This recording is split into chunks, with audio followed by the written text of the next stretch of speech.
Roll of Thunder, Hear My Cry is written by Mildred D. Taylor.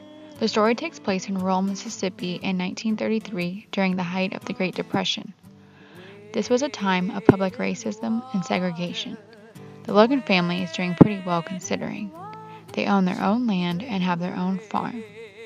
The Logan family faces many racial injustices throughout the book. Roll of Thunder, Hear My Cry truly and accurately depicts what life was like as an African American family in the 1930s.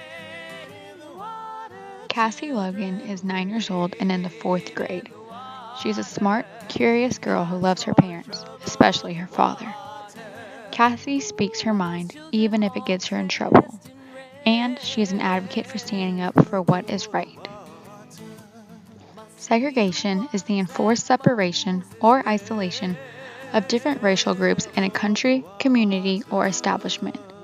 This meant that blacks and whites had to attend separate schools, churches, and even public bathrooms.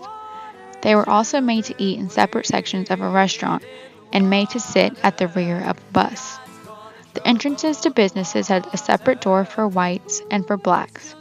They couldn't even enter through the same door. Segregation was in fact enforced by the law.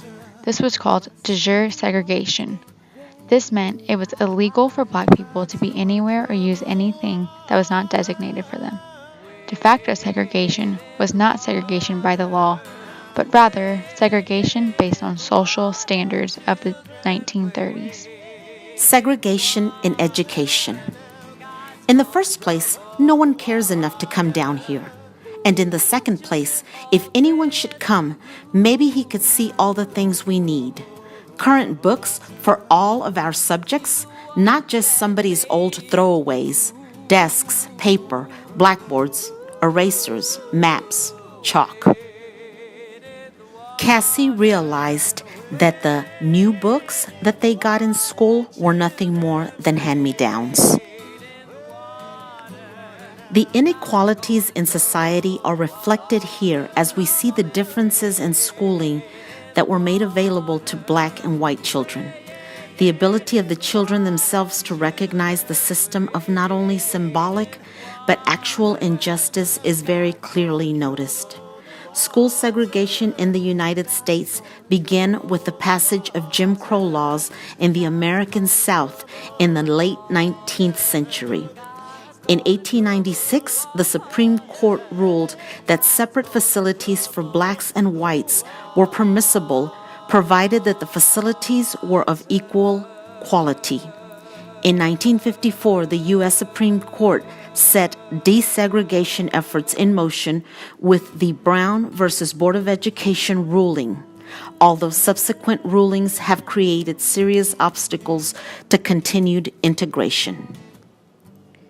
But as we passed one of the counters, I spied Mr. Barnett wrapping an order of pork chops for a white girl. Adults were one thing. I could almost understand that. They ruled things and there was nothing that could be done about them. But some kid who was no bigger than me was something else again. Certainly Mr. Barnett had simply forgotten about TJ's order.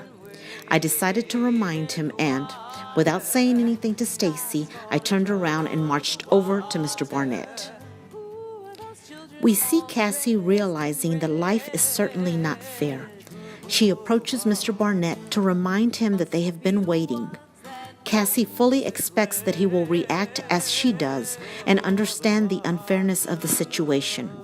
When he does not, she is outraged and cannot believe the injustice of his racist reaction.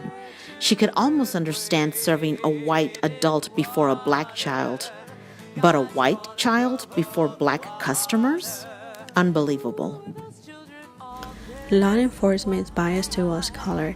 In the book Roll of Thunder, Hear My Cry by Mildred Taylor, in page 40, she wrote, "When Henrietta went to the sheriff and told him what she had seen, he called her a liar and sent her home.